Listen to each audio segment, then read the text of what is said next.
Punëtorët e Qabratit kanë nisur aksionin e pastrimit të lumit Krena, lumi i cili këtë ditë ishte shëmtuar nga pamjet e tilla.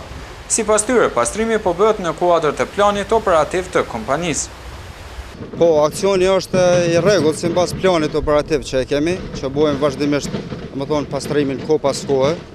Ne kemi vështirësi të mëdha se ka shumë beturina, shtëpiake që gjujnë kauça, koda, pampersa, gjitha spedi, shumë sene.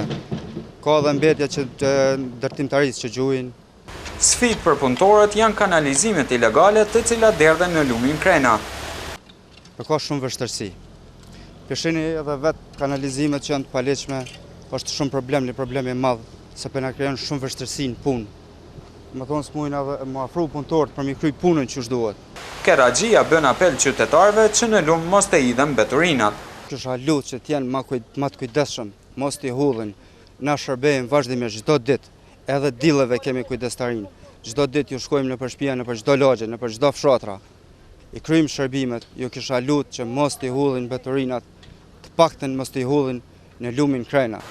Edhe pse shumë herë deri më tash janë ndërmarrë aksione për pastrimin e shtratit të lumit Krena, siç duket në mendje të shumë qytetarëve të pandërgjegjshëm, është kthyer në vatër mbeturinash. Aty vazhdojnë të hidhen mbeturina të lloj-llojshme, madje edhe ato inerte, që i japin pamje të keqe tërë qytetit të Gjakovës.